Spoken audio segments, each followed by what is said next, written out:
சரி, சொல்லுங்க. பிறப்பின் நோக்கத்தை பற்றி மகரிஷி கூறிய சிறு துளி என்று. அதாவது பிறப்பின் நோக்கம், மனிதன் என்பவன் ஆறாவது அறிவை கொண்டுள்ளான். இந்த மனிதன் வாழ்வின் நோக்கம் அறிவின் முழுமை பெற வேண்டும் என்றால்தான் இயற்கையின் முழுமையை உணர வேண்டும். எந்த சக்தியிலிருந்து நாம் தோன்றி இயங்கிக் கொண்டிருக்கிறோமோ அந்த அடிப்படை உணர்ந்து அதோடு லயமாகி இணைந்து கொள்ள வேண்டும் என்பதே ஆகும். அதாவது நாம் எந்த மூலத்திலிருந்து வந்திருக்கிறோமோ அந்த மூலத்துக்கே திரும்பி போக வேண்டும் என்பதுதான் இந்த பிறப்பின் நோக்கம். சுருங்க சொன்னால், இயற்கையானது பல படித்தனமான பரிணாம இயக்கத்திலேயே தோற்றங்களாகி ஓரறிவு முதற்கொண்டு ஆறறிவு வரை மனிதனாகி தன்னுடைய மதிப்பையும் தன்னுடைய தகமையையும் தன்னுடைய அழகையும் ரசிக்கவும் உணரவும் அந்த இயற்கையே எடுத்துக்கொண்ட ஒரு உன்னதமான வடிவம் எதுவோ அதுதான் மனிதன். மனிதனில்தான் அறிவினுடைய முழுமையை பெற முடியும்.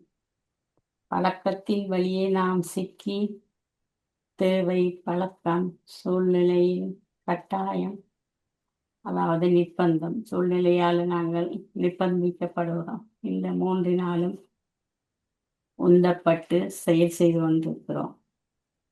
இவற்றிலிருந்து விளக்கம் பெற்று விளக்கத்தின் வழியே நாம் வாழ்க்கையை மாற்றி அமைக்க வேண்டுமானால் உடனடியாக விளக்கம் வராது. பழக்கத்தில் இருந்து உடனடியாக மாறிவிடவும் முடியாது. முறையான பயிற்சி வேண்டும். அதாவது மகிழ்ச்சி கொடுத்த பயிற்சிகளை நாம் ஒழுங்காக செய்ய வேண்டும். விளக்கத்திலேயும் பயிற்சி வேண்டும். அப்படி விளங்கி கொண்ட பிறகு நாம் எங்கே இருக்கிறோம், எங்கே போக வேண்டும், அதில் உள்ள வேறுபாடு தூரம் என்ன என்பதை கண்டு படிப்படியாக எம்மை மாற்றி உயர்த்தி அந்த இடத்தை அடைய வேண்டும். அத்தகைய திருப்பம் எதுவோ அதுதான் பக்தி மார்க்கம், ஞான மார்க்கம் எனப்படும் ஆன்மீக வாழ்வாகும். அதாவது சிறந்த பண்பாடு என்று சொல்லியிருக்கிறார். அதாவது பழக்கம் என்றும் பழமை என்றும் பகுத்தறிவுக்கு ஒவ்வா பல செயல்களை தம்மை மாற்றிய பண்பாட்டை வளர்ப்போம்.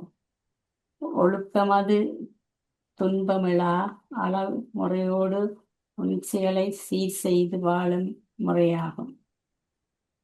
அழுக்காறு அவா வெகுளி ஆகாது போக்கி அன்பு இரக்கம் தொண்டு தவம் அறிவின் விழிப்பு ஏற்போம். பழுத்த அறிவு முழுமை பெறும் பர உணர்வு கிட்டும். பற்றறிந்து பலனுணர்ந்து பண்புடனே வாழ்வோம். என்பது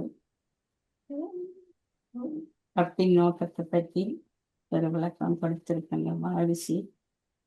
வாழ்க வளமுடன்.